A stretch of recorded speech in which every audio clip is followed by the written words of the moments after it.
Olá, seja bem-vindo ao dia 75 do Projeto 90. Sou o pastor Adriel Barros, que alegria que você está comigo aqui nesse vídeo. Pelos próximos 90 dias nós estamos em uma jornada para aprendermos mais sobre a palavra de Deus. Se você ainda não teve a oportunidade, por favor, já se inscreva nos nossos canais, ative o sininho de notificações para que você possa ficar por dentro de tudo aquilo que nós vamos lançar aqui no Projeto 90. E aproveita, por favor, já manda esse devocional para um familiar ou para um amigo para que eles possam estudar a palavra de Deus juntamente conosco. Se você está indo em direção ao trabalho, dentro do seu carro, por favor, preste atenção naquilo que você está fazendo, tá? Dirija com cuidado, mas se você está em casa ou um lugar que te permita, já pega aí o seu bloco de notas, já pega aí, liga o seu aplicativo de notas para que você possa anotar tudinho que o Espírito Santo vai nos ensinar aqui hoje. Como eu disse, nós estamos entrando no dia 75 do nosso devocional, onde nós terminamos o Evangelho de Mateus, do capítulo 16 até o capítulo 28,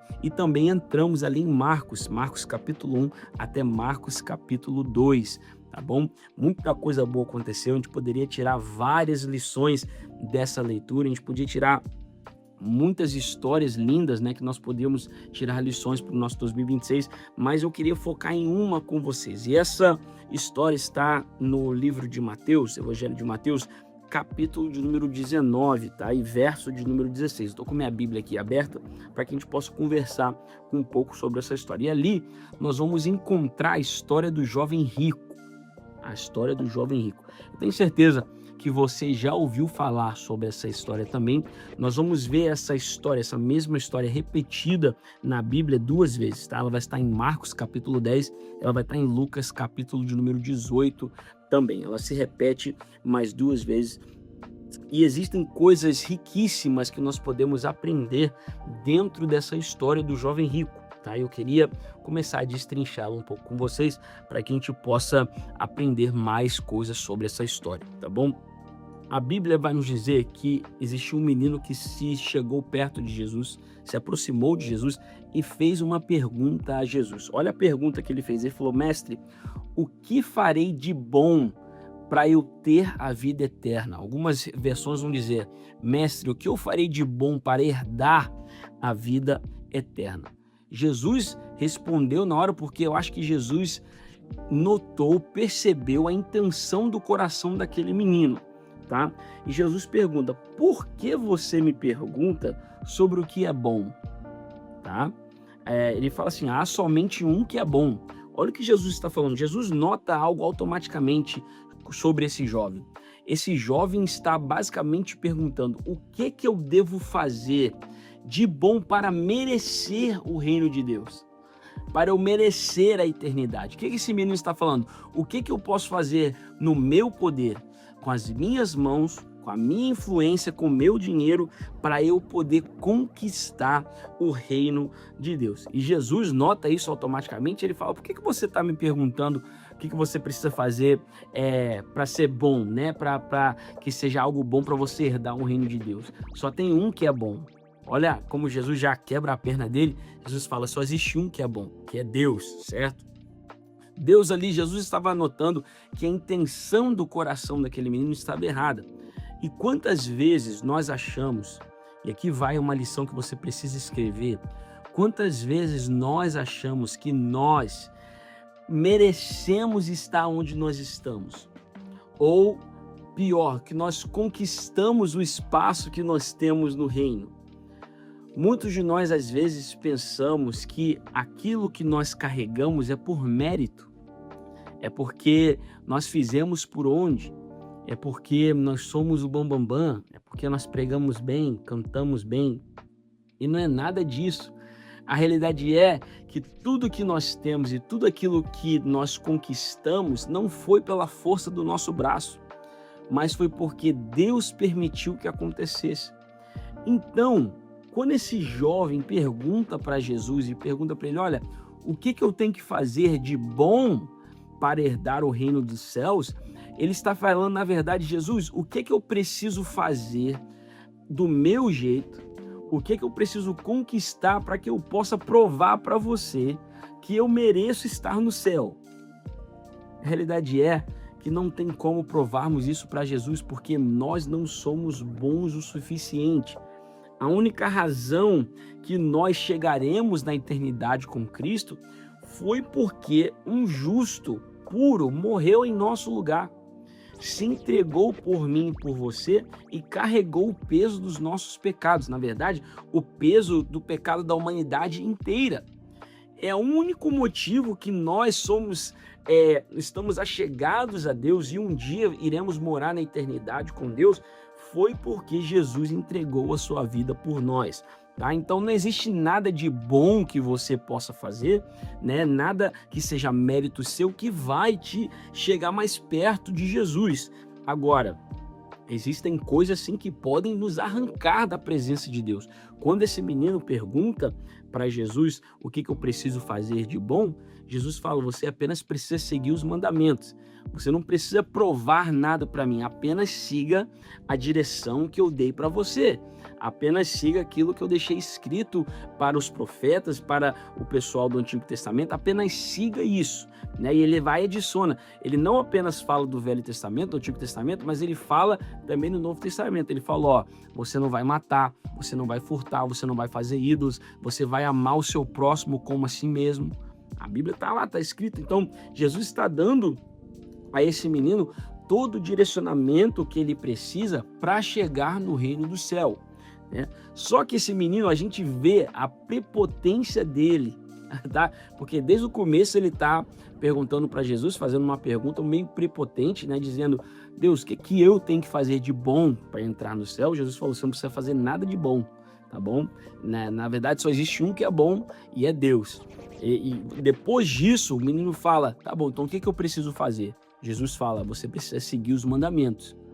E ele pergunta: quais mandamentos? E Jesus dá a lista de mandamentos aqui. Isso está no capítulo 19, versículo... Deixa eu ver aqui. No versículo 18 e 19, tá? 18 e 19, você vai ver essa lista de mandamentos que Jesus manda o menino seguir.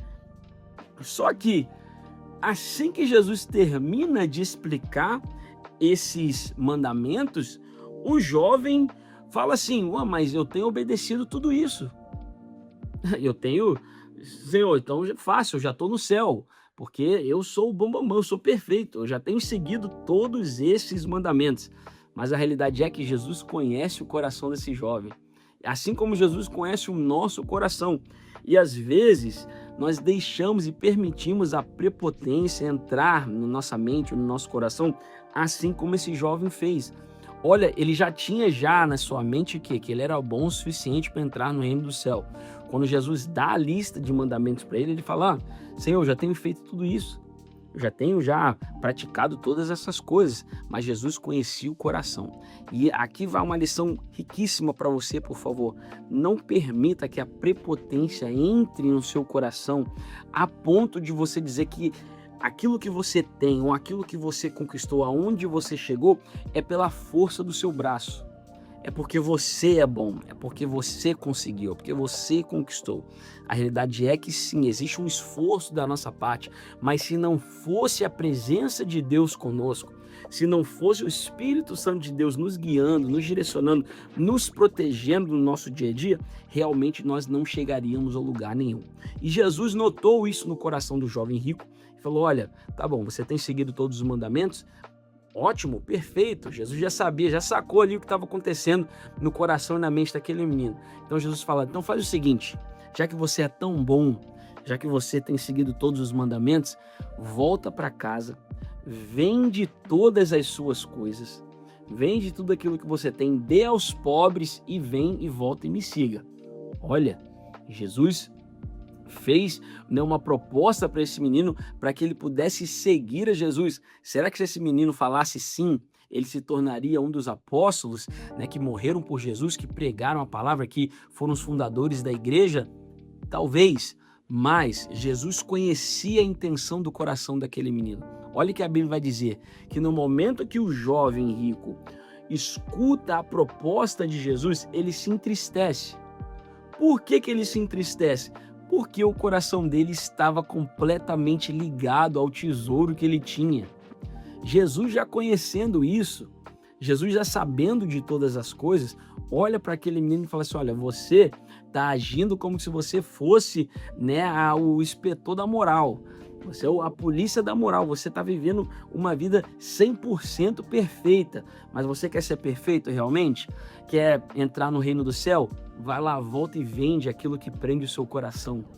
Vai lá e vende aquilo que está amarrando a sua mente. E a Bíblia vai dizer que assim que esse menino ouve falar nisso, ele se retira e fica triste. Por quê? Ele não conseguiu liberar aquilo que prendia o seu coração. O que Jesus está nos ensinando aqui nessa parábola? Eu quero começar a terminar.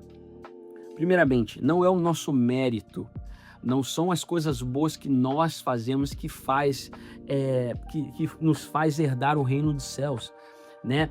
Por isso que essa palavra herdado, nós ganhamos esse presente de graça. Como eu disse aqui no último devocional, não foi realmente de graça, existiu um preço que foi pago que foi muito alto, mas nós recebemos esse favor imerecido, que é a graça de Deus, gratuitamente, tá? Então não é mérito, ou não é aquilo que nós fazemos que vai nos achegar para mais perto do céu. Claro que existem mandamentos que nós precisamos seguir, nós precisamos confessar Jesus como nosso suficiente Salvador, nós precisamos obedecer os seus mandamentos, claro, mas eu falo na questão de a salvação já foi garantida a nós, né? Se nós seguirmos tudo aquilo que Jesus nos prometeu, ela já foi garantida. Então não é nada que você vai fazer que vai fazer você chegar mais perto da salvação, tá bom?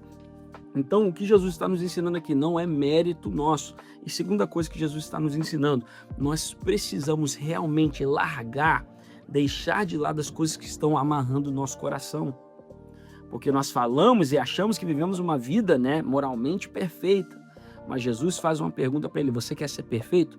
Vai lá e vende aquilo que prende o seu coração. Vai lá e vende todo o seu tesouro e espalha para os pobres. Isso foi o suficiente para afastar esse menino da presença de Jesus. Imagina, esse menino teve a oportunidade de andar com Jesus, mas o tesouro não permitiu, o amor ao dinheiro não permitiu. Quantas vezes nós estamos também deixando de andar com Jesus simplesmente porque nós amamos outra coisa, nós colocamos outra coisa no lugar de Deus, nós colocamos outra coisa no trono do nosso coração. E Jesus hoje quer reinar em nossas vidas, mas para que isso aconteça, nós precisamos realmente deixar de lado tudo aquilo que nos afasta de Deus. E com isso nós chegamos ao fim do dia 75 do Projeto 90. Amanhã é o dia 76, onde nós vamos continuar a leitura do livro de Marcos e também nós vamos ler o capítulo 1 de Lucas, tá? Então nós vamos ler Marcos capítulo 3 até o capítulo 16 e nós vamos terminar ali com Lucas capítulo de número 1. Nós temos um encontro marcado amanhã aqui às 6h30 da manhã em ponto. Eu te espero aqui. Lembre-se, já manda esse devocional para um amigo para que ele possa estudar a palavra de Deus juntamente conosco. Nos vemos amanhã no dia 76 do Projeto 90, às 6h30 em ponto. Deus te abençoe.